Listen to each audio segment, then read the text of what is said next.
Government officials and traditional leaders are meeting under one roof in a customary initiation awareness Imbizo to find workable solutions on the challenges faced when it comes to initiation. SABC News reporter Calvin Dludla joins us for more on this. Good afternoon, Calvin.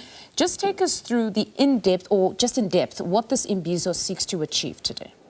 Good afternoon to you, Mfundo, and to our SABC viewers at home. Yes, indeed, the initiating Imbizo is underway here at the chambers in Tshwane.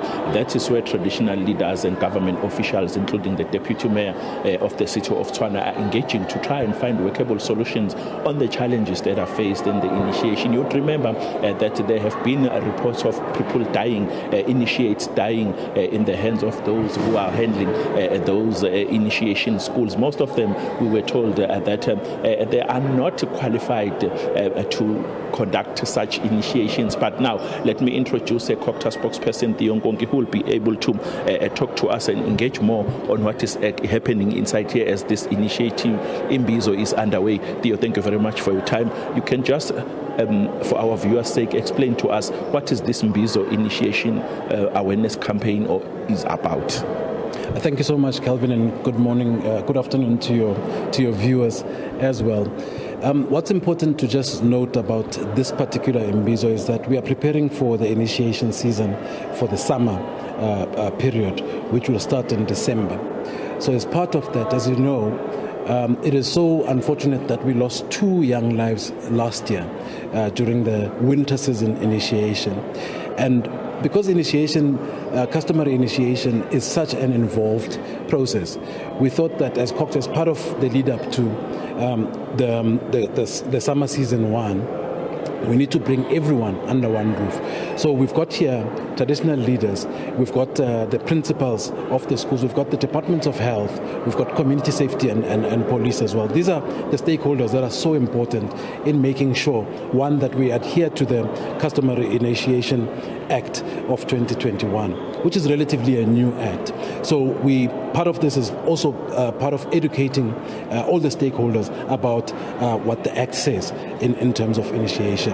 The terms about health, what we have to observe for initiates who are going to partake in the summer season, the screening processes that have to take place. So all of that is part of us preparing and making sure that we eliminate any illegal schools, eliminating any fatalities or injuries that result from this important rite of passage. Are you engaging those who are operating those schools? Because in most cases, that is where you would find that they are not operating legally, and that is where you might find out that those initiates are dying year in, year out. How are you handling that? Are you involving SABC? Are you involving other law enforcers to close those schools?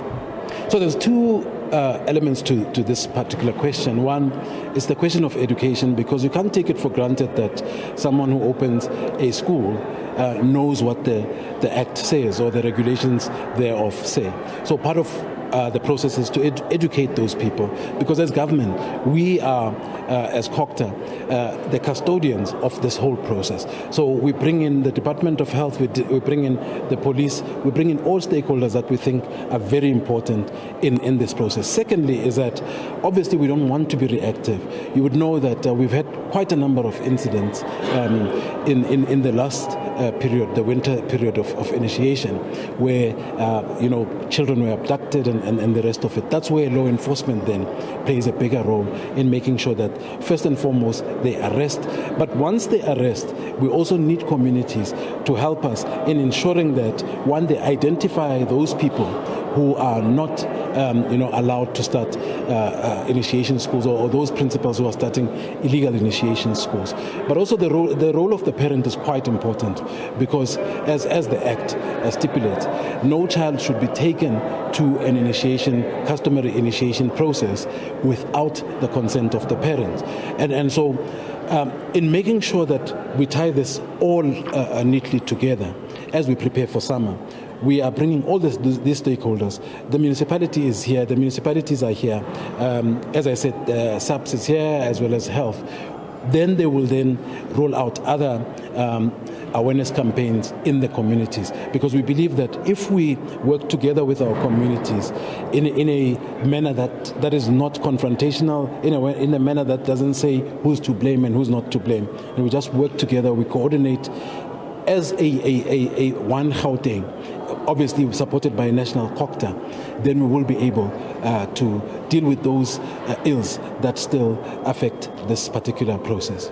I know you are from Gauteng province, but do you take these workshops to provinces outside Gauteng, including the Eastern Cape? Because that is where you would find out young men, they are keen to go through that process because they want to graduate and become men, only to find out that they are exposing themselves to situations where they can even die because of illegal initiation schools. So do you take these workshops of yours to those who are young, those who wants to be to go through those initiation schools? What are they saying if you do that? Are you able to explain? So in Gauteng, this is the first of its kind that we've done. We've never held something like this before. And this is deliberate from Gauteng to say that we shouldn't look for each other when the process has already begun. So let's start now, plan together with all the stakeholders so that if anything arises during the process in December, we know we are coordinated and we know where to find each other. That's the first one. With regards to the question you've just raised, you'll be quite surprised that Gauteng is also one of those areas where there is a proliferation of illegal initiation schools. So I know there's other provinces that are doing initiation processes as well. But as Gauteng, we understand that we have a great challenge. As I said, we've lost 2 youngsters in the previous season.